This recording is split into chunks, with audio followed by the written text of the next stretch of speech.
चरित्रहीन बीबी। गंगापुर नामक गांव में सुरेश नाम का एक आदमी रहता था। वह बहुत दयालु था। अपना काम पूरी ईमानदारी के साथ करता था। सुबह 5 बजे उठकर जानवरों को चारा खिलाता था।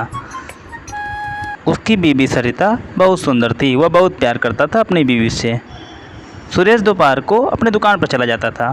उसकी पत्नी घर पे अकेले रहती थी और सुरेश दिन भर दुकान पर काम करता था। सरिता का एक बॉयफ्रेंड था। जब भी सुरेश दुकान पर रहता था वह दोपहर को सरिता से मिलने चला आता था। कैसी हो? बहुत दिनों बाद मुलाकात हो रही है। तुम्हारे पति देव कहाँ हैं? चलो कहीं काम कर रहे होंगे। और इस प्रकार वो दोनों अपने काम को अंजाम दे देते थे और सुरेश को कानों कान खबर नहीं लगती थी। एक दिन सुरेश दुकान से घर जल्दी चला आया और घर पहुंचा तो देखा सरिता और कोई आदमी कमरे में है। यह सब देखकर उसके होश उड़ गए। सुरेश बोला, वो कौन है? वो आदमी तो भाग खड़ा हुआ।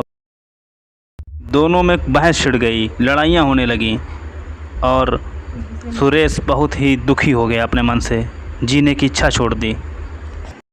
काम धंधा छोड़कर बेचारा खेतों के किनारे इधर उधर घूमता रहता था। उसकी समझ में कुछ नहीं आ रहा था कि वो क्या करे। एकदम उदास हो गया था जीवन से। कहीं खेतों में घूमता तो कहीं गौशाला में घूमता था। उस ज़िंदगी से ऊब चुका था। अपनी ज़िंदगी से प्यार ही नहीं था जैसे उसे।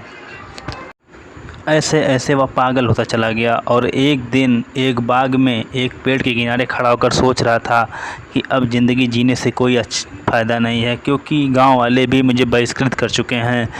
इसलिए उसने सोचा कि अब फांसी लगाकर आत्महत्या कर लेनी चाहिए और उस आदमी ने उसी बरगद के पेड़ के किनारे फांसी लगा के अपनी जान दे दी और उधर उसकी बीवी और उसके बॉयफ्रेंड को पुलिस पकड़कर जेल में डाल दिया। दोस्तों, अत्याचारी बीवी बहुत ख़तरनाक होती है।